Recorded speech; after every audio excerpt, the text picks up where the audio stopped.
In 24 hours, lives changed and entire communities washed off the map. Flash flood emergencies in effect in a lot of spots, all of the red outlined areas. I already knew by noon that the shop was destroyed. But in 365 days, you'd be amazed by the power of resilience. People were like, what are you gonna do? Are you gonna rebuild? And I'm like, I have to. I feel like everybody here is my family, you know, and I just want to protect them and make sure they're safe. A lot of times we're going through hard places and dark places, amen. But God is right there with us while we're going through them. Western North Carolina's recovery from Helene is a twisting, bumpy, heart-wrenching journey, one taking much longer than a year. Our little community was just destroyed on September 27th, and it has taken so long to get a tiny bit of normalcy. Built back by hand, brick by brick. We're all sticking together. The community is tight, and it's getting better every day. 1 year after Helene, Western North Carolina wants you to know it's still here, and these are its stories.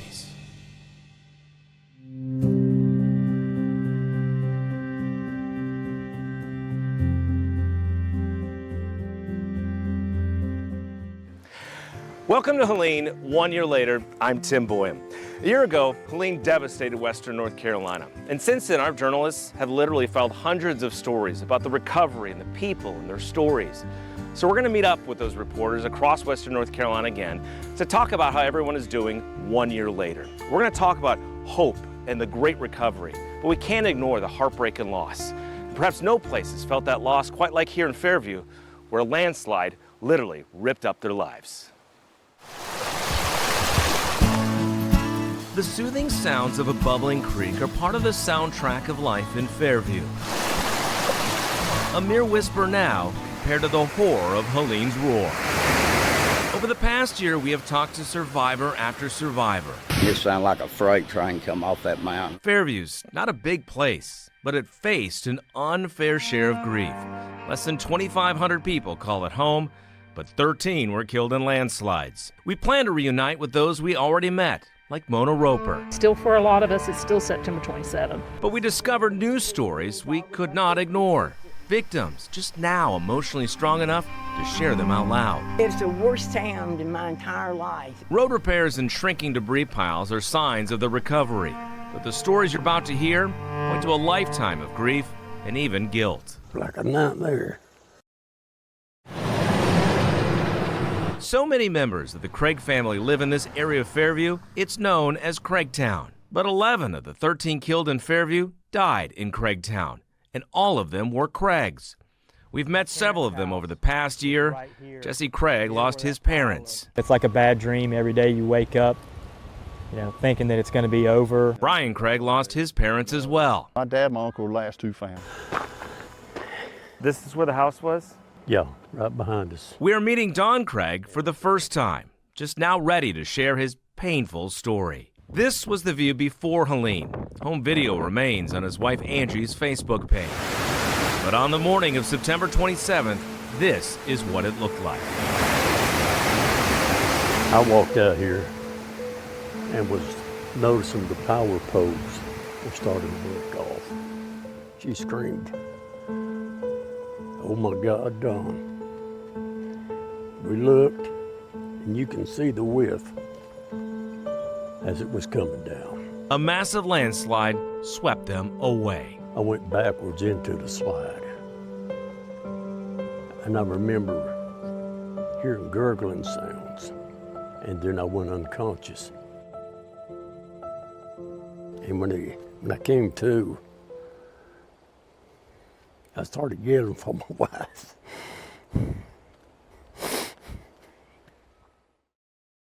It took days to extract all the mud out of his eyes, ears, and nose in his hospital bed. It was there he found out his wife of 46 years was gone. They came and told me they found my wife. And she was one of the lucky ones because she wasn't just like a mile away. Some of them were 4 and 5 miles away. So how are you feeling almost a year out now? Exhausted. We first met Mona Roper last winter. Fearing a landslide, her 21-year-old son helped her walk more than 3 miles through flooding and debris. And one time I looked and I did see a lady that was deceased, and it was horrible. A year later, we are back, and the memories remain fresh. We looked down here and there was nothing. Everything was gone. And me and my other neighbor, we were like, oh my gosh, Jackie and Cynthia. Mona introduced us to those sisters, somehow alive to share their story now for the first time. We were standing there and all of a sudden something hit. It was like we were being bombed. Her truck was floating by. I said, Jackie, oh, something's going on. I think we're moving. She says, no, this house is bolted down. and then all of a sudden she realized we were moving. The rush of the water swept it all away, including sisters Jackie Fenstermacher and Cynthia Dunn. We hit so hard that metal bed snapped in half and it threw me about over there to that tree, knocked me out. How long has it been until someone finds you? 2 days.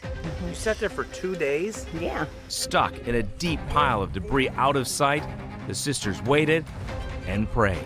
We heard this lady singing, walking down the river.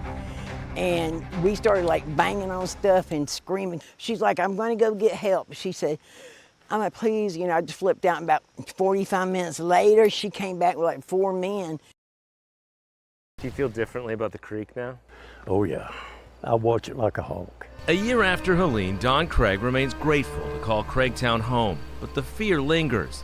He broke 5 ribs, his sternum, his shoulder, and both legs in the landslide. As his physical recovery continues, he's living in a donated camper parked on his daughter's lot nearby. I've been informed that I can't rebuild here because there's no dirt. They consider this a flood zone, which I understand. But my wish is I'm gonna make a driveway to the grassy area there. And I'm got me a single wide trailer and put it in there. I feel this is temporary in that I hope we have a home, built. And that's what we're hoping.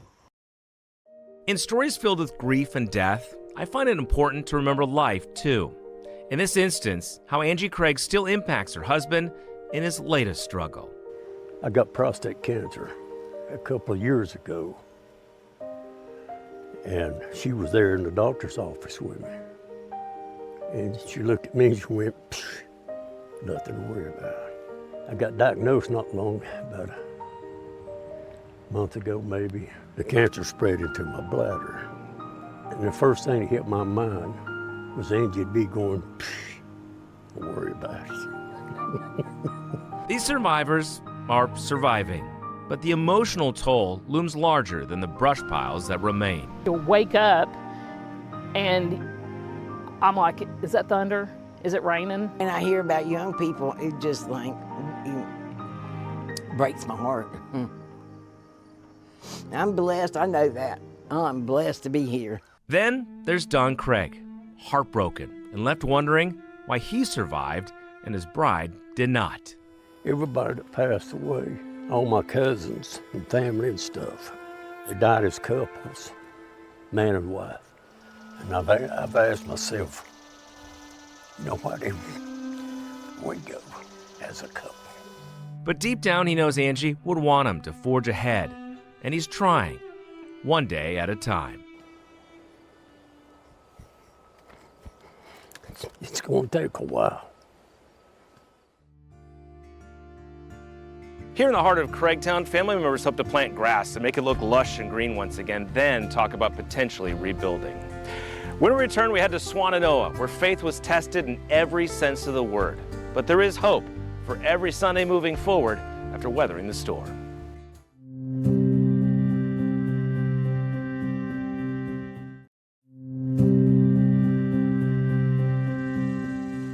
Welcome back to Helene 1 year later. I'm Tim Boyum. We've now moved from Fairview to the Swannanoa Valley, an area where our very own Justin Quisenberry grew up. Justin, good to see you. Good to see you, Tim. This church holds some special meaning, doesn't it? It does. This is Beech Tree Christian Church. I came to Vacation Bible School here once when I was a kid. This is in the Beech Tree community where generations of my own family have lived. But this church has been around for 150 years. But this past year has been unlike any other, obviously. It's been a year of loss and destruction here and for so many people in the Swannanoa Valley. But despite all of that, so many people have told me that they've remained hopeful and they attribute their faith. 1, 2, 3, test. Helene silenced worship services at Beech Tree Christian Church for much of the last year.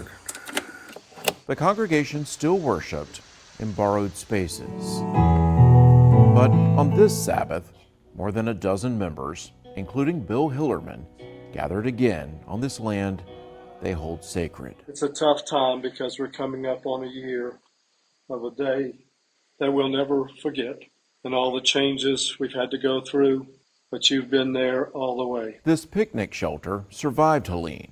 Feet away, their church did not. 4 classrooms, which included nursery, an office for the secretary, the pastor. The storm took the building and a church member. The water just took the back of the house, and they found him right behind the church here. Helene took so much, but not Hillerman's hope or faith. It's a trying time and it can be frustrating. You just have to focus on the positive and know the good Lord's going to take care of us. Was this God's plan? You just say, God, I don't understand it, but I trust in you. Pastor Mike Siemens has seen that faith in God and in other people pay off through help from strangers. If he's got a plan here and he wants to rebuild and he wants this place rebuilt and honestly wants it done, he'll supply. That belief is written in Scripture on the walls that remain here. He satisfies the thirsty and fills the hunger with good things. That is Psalm 107:9. The power of faith, hope, and water. We were just crushed by what the water had done. Still runs steady here. Isaiah 12:3 says, with joy you will drink deeply from the fountain of salvation. It's not the toxic, contaminated swill of those floodwaters, but it's the hope-giving waters of God's care.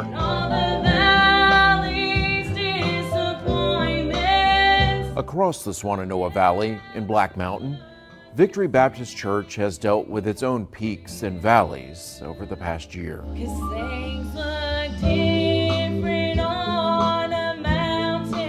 Song. And all my life you have been so good. And Scripture. Shall supply all your need according to his riches and glory by Christ Jesus. Tell the story of this church's faith. It'll amaze you where things come from.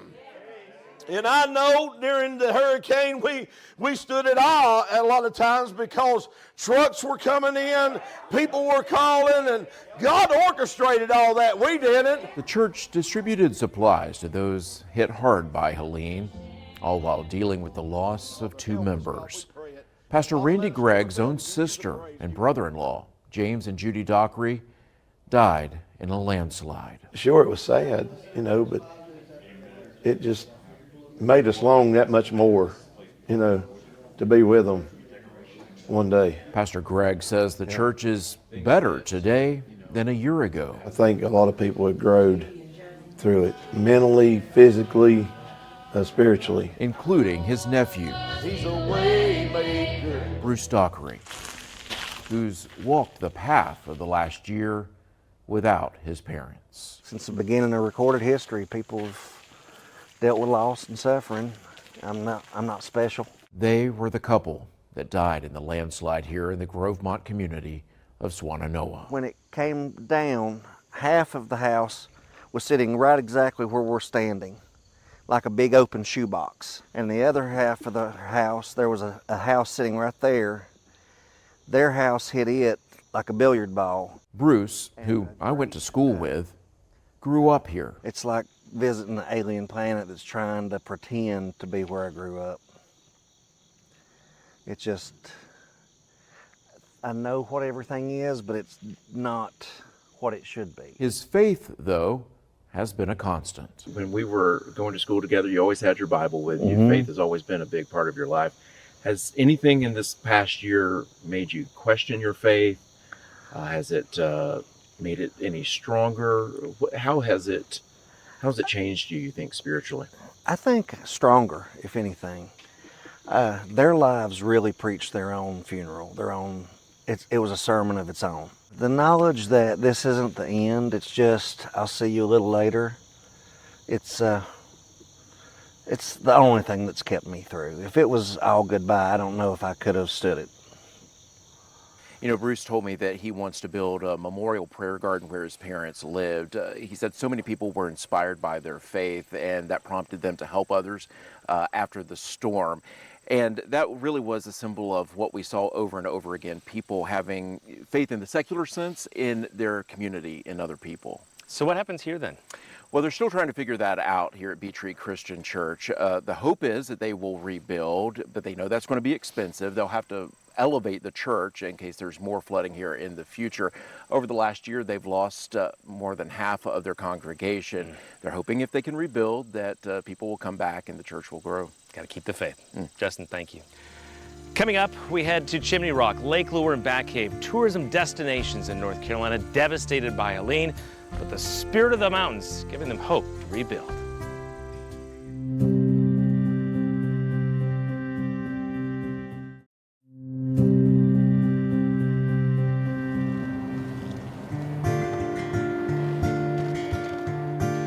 Welcome back to Helene. 1 year later, I'm Tim Boyum. We've arrived now in Lake Lure. And you know, Lake Lure, Chimney Rock, and Bat Cave, they are huge tourist destinations. But since Helene a year ago, they have largely been shut down. And Chloe Selsameda has been here a lot over the last year. We can hear construction going on, very much in recovery mode here still. Yeah, here in Lake Lure, crews are still removing debris from the lake because there was so much that washed in there from the neighboring communities just up the river. And we're standing right next to what was the Flowering Bridge. They just demolished it a few weeks ago. And this area doesn't look like how it did a year ago or even 2 years ago. But this was a community where they really had to dig themselves out. There was so much debris in the roads here in Lake Lure and Chimney Rock and Bat Cave that the community really had to work together, and that camaraderie still lives with them right now. The scars of Helene can still be seen in Bat Cave. Damaged homes still lie on the edge of cliffs, and the sound of rain, wind, and landslides from that day can still be heard in Steve Freeman's mind. It was kind of shell shock. You know, it was a lot to take in. Freeman is the chief of the Bat Cave Volunteer Fire Department and the rock of the community. He rarely shows emotion, but carries the weight of the town on his shoulders. Freeman and his firefighters knocked on every door ahead of the storm, urging people to evacuate. The Weather Service put out it was going to be as bad as the 1916 flood. But as Helene approached, the storm arrived at Freeman's own front door. So I went out the kitchen door and went beside my pole garage just in time to look up and see the slide coming down the mountain, and it pinned my head against an old backhoe I had there. And I couldn't get my head out for a split second, and then God just moved it back enough for me to pull back, and I fell through it. Freeman and his firefighters quickly turned their focus to rescuing people trapped in their homes. The only way they could get people out was by helicopter.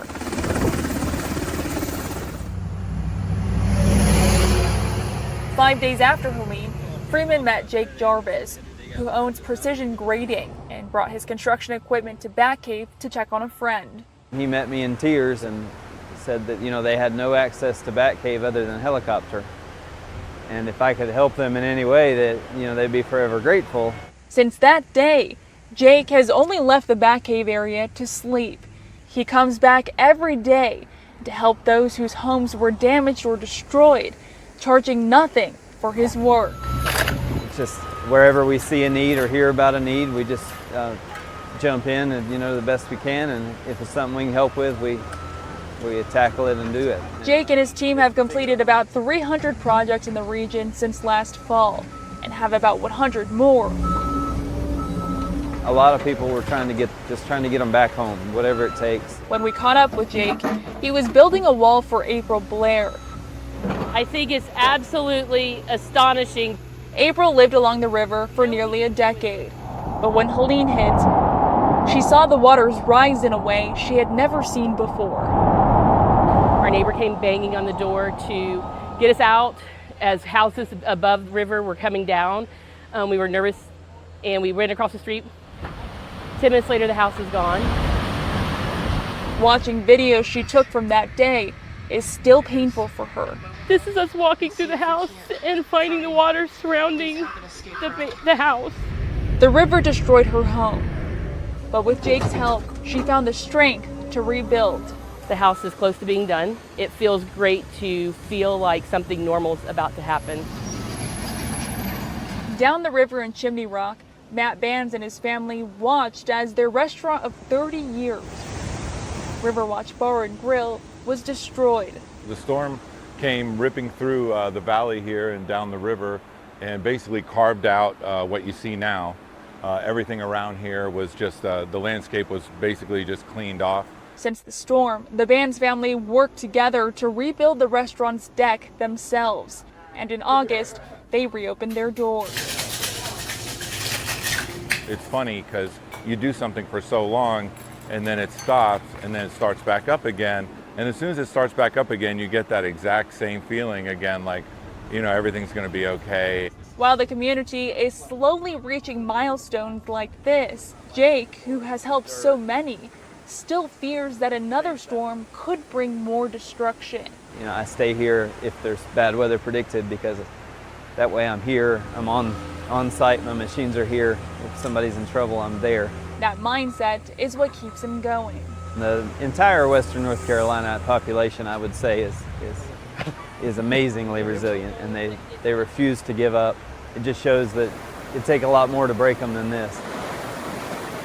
Jake, who we met in Bat Cave, says the work here in Western North Carolina has meant so much to him that he wants to continue doing relief work around the country. I think that's pretty remarkable. Yeah, you hear that so much across the western part of the state. What do you know about the lake here in Lake Lure? Well, we got some really exciting news. The town announced that they hope to reopen the lake to the public in spring of 2026, and that's just going to make such an impact here in this community because the town really revolves around the lake. Yeah, be a big moment. Chloe, thank you. Thank you.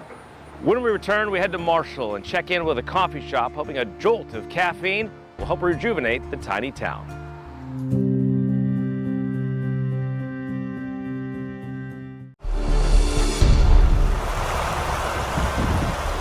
One year ago, lives and livelihoods washed away. It's still unbelievable. But the resilience of these mountain communities on display against impossible odds. But after I panicked for 4 or 5 minutes, I said, this really isn't any time to panic. As our journey through the last 12 months continues, the power of people helping friends, strangers, and each other is turning nightmares into new beginnings. 3, 2, 1. What has happened here has totally renewed my faith in humanity.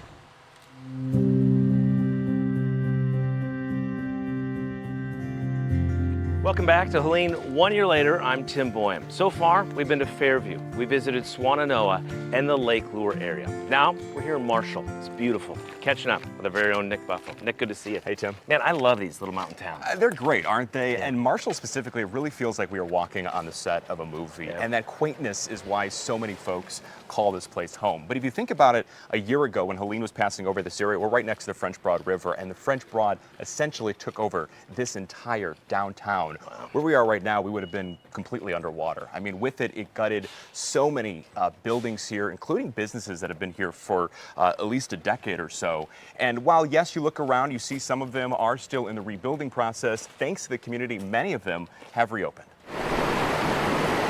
Marshall is one of those one-light towns where the only traffic you'll see this early is a school bus. Good morning, how are you? Doing good, how are you? And walking along the sidewalk is Joel Friedman, strolling in from his home on Main Street to open up his shop, Zuma Coffee. We opened up at the end of April. It's a quiet start. Only the sound of grinding beans disrupts the silence. Friedman opened Zuma nearly 25 years ago after moving from big city Atlanta to the small river town in Madison County. I thought it was a movie set at first. It looked too good to be true. instantly charmed by its fresh air, beauty, and community. That word acts as caffeine, It's hard to take anything for granted at this point, energizing Friedman's commitment to serve. but we are grateful for every day right now. Grateful because nearly a year ago, In the shop here was 8 foot 2 inches. he was on the other side of the French Broad River, watching the floodwaters overtake Main Street from his third-floor apartment window. My friend Joel's business. This video from his friend Josh shows the raging river Total loss. destroying his business. He was standing on the courthouse steps. Water came in and my windows broke out and he could see things starting to float out of here. Taking tables and chairs and all of the memories right out with it. So at that point, I'm thinking it's time to reinvent myself. I need to either figure out how to retire or get a job somewhere. Thanks, John. When we stopped here in February, we saw Friedman had quickly adapted, running his beloved shop out of a donated coffee truck. Thank y'all so much. Serving as a familiar sight for this devastated community. I know what I've done here over the last 24 years has made a big difference in our community. And I see it in the faces of the people, I hear it in their voices, and I see it in the resilience of the community. Even though the scars of Helene remain, Marshall is showing signs of progress. And Friedman's shop looks like nothing ever happened, where 2-hour parking isn't enforced inside, where a construction worker taps the piano keys while waiting for a breakfast burrito, and where conversation and laughter fuel the day, is once again Marshall's meeting place for people like Kay Burgess. Wonderful town. We don't want any more people moving here. Who comes here every day for their Poppy seed muffins. poppy seed muffins. It felt really wonderful to have the people that you know here. 2 large coffees. It's all thanks to the community, which Friedman says has come together to support him and others. When I had the truck, I always use the expression, keep on trucking. And that's what Marshall has done. We have kept on trucking. About 45 minutes away in Haywood County along the Pigeon River, you'll find Clyde, a town with a main street that's about a block long. You can kind of see the watermarks on the doors over there. It's where Kristen Rogers grew up There were people living in all of these houses before the flood. and is now watching business owners give up after being hit with major flooding 4 times in 2 decades. Goldie's has been here, I would say, at least 20 plus years, probably more like 50 years, to be honest. They're not coming back. I mean, they're not going to be able to reopen their doors because it was 8 feet high this time in there. A painful reality that Rogers knows all too well. We had 4 feet of water in this side. Rogers owns 74 Main Salon, We have to completely do a full rehab on this building. which is just around the corner from the other businesses. It took us a good week and a half to get everything cleaned out of here and then to tear everything down. This 500 square foot building is Rogers' pride and joy. Out of everything that was left, we have the original first 74 Main sign. When you look at that sign, what do you think? We've come a long way. Just like in Marshall, community members banded together to help Rogers clean up. I keep looking at this and it makes me sick to my stomach. And through grants and donations, So this is our pedicure area. she was able to raise $75,000 to rebuild. These run around $6,000 a piece. Now, she and her employees are next door You have product in your hair? inside a bigger building that she's grateful to have bought 3 years before the storm. If it wasn't for having the building, we wouldn't have had a place to come back to. As someone who has always been about helping others, she is back to making her clients feel better about themselves To be more confident in the hair that they were given. under a relaxing backdrop of colorful murals and whimsical decorations. Even though we didn't envision it this way, just makes me that much more grateful for what we have and where we are. And given the bigger space, she can hire more stylists and bring in more clients. Yet, as each storm passes over this small mountain town, Rogers admits she is nervous about the river taking away her business again. It does, but at the same time, I have faith and trust that whatever does come our way, we will be able to kind of get through it. Back at Marshall's meeting place, Friedman seems a bit wary about his chances of rebounding a second time. Not only was it a once-in-a-lifetime experience to go through it, I think it would be a once-in-a-lifetime experience to build back up again. But as life moves full steam ahead, both Rogers and Friedman are each putting their foot on the gas and leaving Helene in their rear view. You know, Tim, Friedman and Rogers' stories are obviously ones of resilience, but that has not, as we saw there in Clyde, the case for every business owner in Western North Carolina. In fact, I caught up with one in December, a business owner in Canton who has owned a dry cleaning shop there for multiple decades. He is 80-some years old, and he tells me that he is now filing for bankruptcy and is just simply unable to reopen and is working in the legal process of selling his life's work. Best wishes to him. Nick, thank you. When we return, we'll head to two of the most rural areas in Western North Carolina where they had to rely on each other after being virtually cut off from the rest of the world.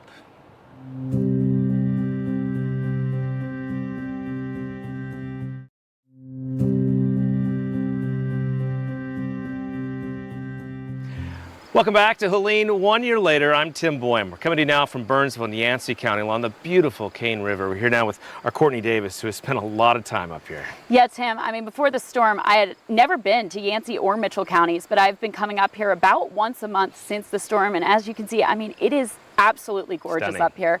But they have gone through a lot this year, and when this storm first hit, keep in mind these are two of the most rural counties of North Carolina, so this storm completely cut them off the map from everyone, cut off all communication, so it really was up to the residents here, and they all came together to help one another in their community, and they are continuing with that efforts to help rebuild homes one step at a time. Is everybody ready? Sherry Housley knew this day was coming ever since Helene hit last September.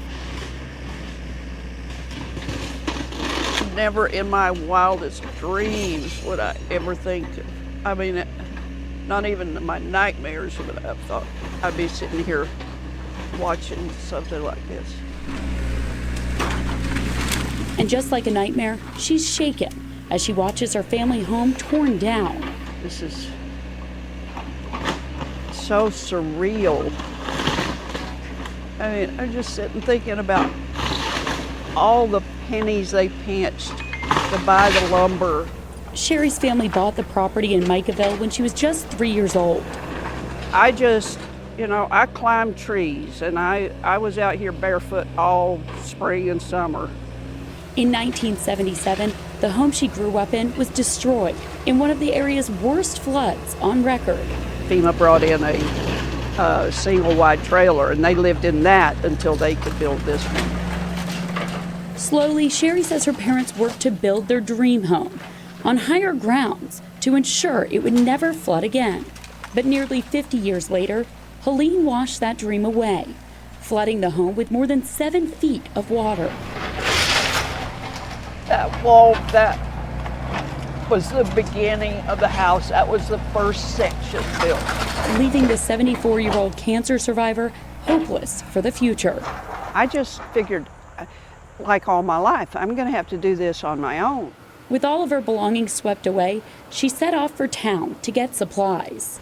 To be honest, before the storm, I was kind of jaded about humanity. But then she met Stephanie Johnson. She had heard that we were giving away tools, and she come to see me and she said, I need some tools. You had started at the Rose's parking lot, Yes. just with a distribution hub and everything. Yes. Did you think that was just going to be for a couple days? I kept thinking that someone that knew what they were doing were going to come and take over and do this. She now runs Rebuilding Hollers. Because I've got 3 full rebuilds happening right along here. A nonprofit she operates like a project management construction firm. It's going to be in between 8 and 9. Overseeing more than 500 rebuild projects across Yancey and Mitchell counties. 19W, I wanted to take you to project number 9. Yeah. They're staying up walls today. While she keeps things on track, Stephanie says it wouldn't be possible without the determination of her neighbors. A sentiment shared when we met her back in February, when she partnered with Mountain Heritage High School carpentry teacher Jeremy Dotz and his class. It has been huge for these boys. I love coming in here to see them. They come in on snow days, even when school is closed. They are here building. Perseverance that has continued outside the classroom. Andrew, this is amazing. Thank you. You went from building in the high school to building on job sites. I know. I'm so proud of you. I wouldn't have done anything else. I know it. As students like Andrew Carpenter have taken their skills to other job sites in the community. Here, Andrew's a perfect example. He is on a job rebuilding homes that were completely destroyed. It's not just high school students. He stepped up to the plate and jumped into action. Mitchell County Commissioner Harley Masters says since the storm hit, many people in the community continue to jump into action. You had just regular citizens who just happened to have a chainsaw, and they would just take turns like trying to cut their way into town. Still, Harley says even a year after the storm, it's hard to look back. When did it start really hitting overnight then of how that this one's a little different? Really, when the storm started hitting about 4 and 5 o'clock in the morning until about 8, it was just, I mean, we've never experienced anything like that before. Both Yancey and Mitchell counties experienced unprecedented rainfall during Helene and the days leading up to the storm, totaling upwards of 30 inches in some spots, leading to devastating landslides and disastrous flooding, while high winds toppled trees across entire mountainsides, stranding people back in the hollers and cutting off communication. That was very difficult for me because I'm like, I don't know what to do. Nobody was ready for a complete blackout. But Harley says the community's resilience gave her hope. They didn't know what to do, but they knew they needed to do something, so they just started rebuilding the road that was completely washed out. While the progress since the storm is encouraging, especially in hard-hit areas like Relief and Poplar, Harley says driving around, you can still see how much more is left to do. There's no way to get to these trees, and so that's just adding to the fuel load when it comes fire season. A similar concern for Stephanie Johnson, who took us back to one of the hardest hit areas in Yancey County, Pensacola. That river came up, this creek came in, and this entire place was just completely underwater. The area is unrecognizable from a year ago. Still, Stephanie says they have a long way to go. It has taken so long to get a tiny bit of normalcy, but for so many there is no normalcy yet. They're living through a war zone. With some of the hardest battles still ahead. What I'm nervous about right now is the winter. The winter's quickly approaching again, and we still have so many families living in RVs on their property or in campgrounds, and they just want to get home. But the little wins are what keeps her going. Amazing how they could do that. And luckily, 1 year after the storm, she and her new friend Miss Sherry have quite the big win to celebrate. Touchdown. That house built by the high school carpentry class, Oh, jeez. that's going on a raised foundation on Miss Sherry's family's land in Micaville. It's been a roller coaster. It's definitely been a roller coaster. Allowing Miss Sherry to move into her new sanctuary just in time for winter. All thanks to the compassion of strangers. Thank you, thank you, thank you. Who make up this now tight-knit community. Community is everything. That is the key. And what has happened here has totally renewed my faith in humanity. It's a home. It's a home. I can already feel it, being snuggled in there this winter and just being at home. And Tim, obviously they have made incredible progress in the last year here in both of these counties, but there's still so much work left to do. And one of the big concerns from residents here is that, you know, once we hit this year mark, that people will forget about them and forget about their stories, which is why they're hoping that they'll be able to continue to share those stories and that people keep bringing aid to this area. Yep, I've heard that a lot too. Courtney, thank you. Time for us to hit the road. We're headed to the Boone area next. We're going to catch up with one of our reporters, not only covering storm victims, but became one herself.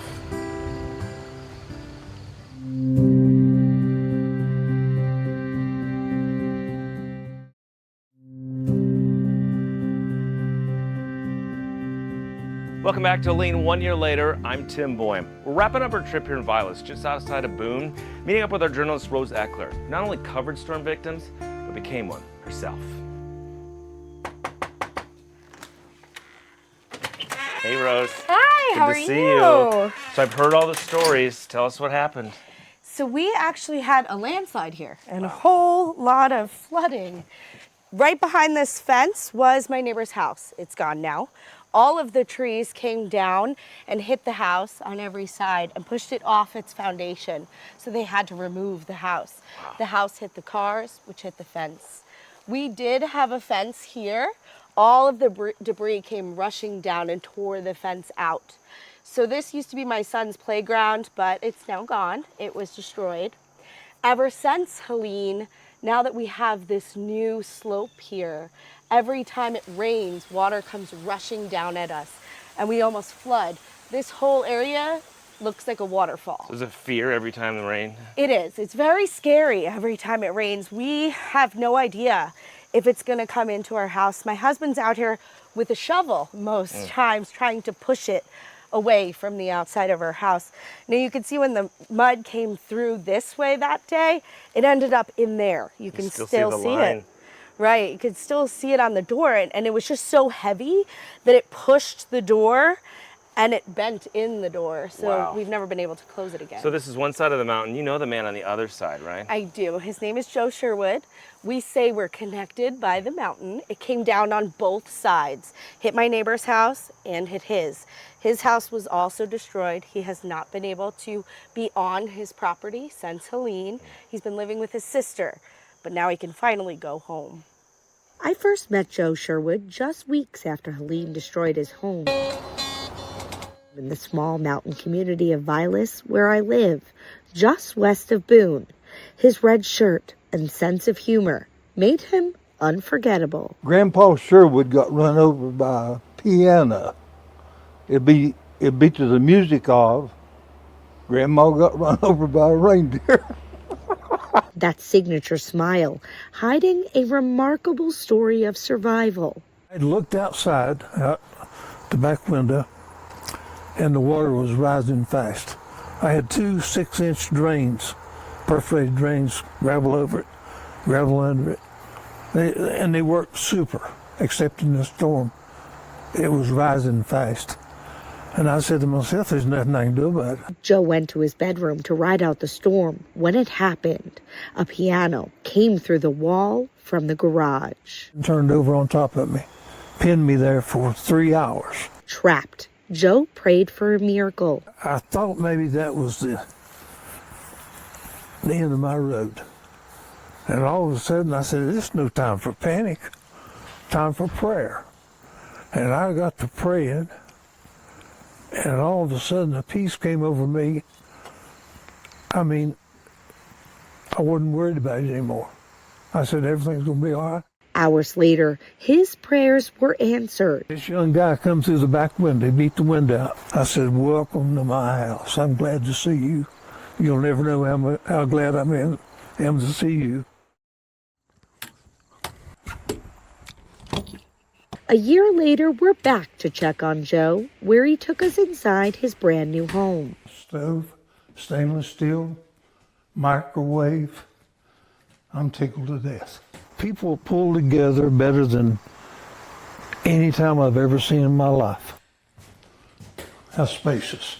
It's the things like a Bible sitting on the counter signed by volunteers who helped, and little notes on these walls that give him thanks. A big thank you from the bottom of my heart. I'll never be able to say thank you enough. I love it. I'm not out here. Joe can't wait to get back on that porch. You go from nothing to this, so how could you not be excited? Still wearing red, still cracking those familiar jokes. Write a song. Grandpa Sherwood got run over by a piano to the same tune as Grandma got run over by a reindeer. And maybe it'll go #1 in 2 weeks. We need the money. Even after receiving this home and a brand new car from Samaritan's Purse, So help me, I watched it twice. he's still the same humble man with a huge heart. I'd like to tell everybody personally, one-on-one, but I can't. I just have to tell them thank you this way. Thank you from the bottom of my heart. It's so good to see Joe back in his home, but Rose, I wonder about you. You're doing this every day working, but you are living it too. What has it been like? It's been very hard. It's been living and breathing Helene 24 hours a day for a year. When I'm at work, I interview people that have been through it, and I feel their pain because I'm living that same pain. I see the destruction on their property, and it reminds me of what mine looked like when we came home that day. It's living it over and over again. We see Helene every time I go to work. I see Helene every time I come home. I see Helene every time it rains and we almost flood. But they're my friends, they're my neighbors, they're my community. So I have to go out and tell those stories. It's not easy, but it's something I have to do. Yeah, well, we're grateful for everything you've done at work, and best wishes for everything here at home. Thank you. Thank you. Throughout this trip, we've seen plenty of heartbreak. We've seen plenty of hope. We've seen plenty of work left to be done, but plenty of progress as well. What stands out is the spirit of the mountains, the people. Camp Mayor Zeb Smathers refers to it as grit and grace. Grit, that toughness, generations of people here to survive in the mountain wilderness, but also grace, that willingness to help a neighbor in need.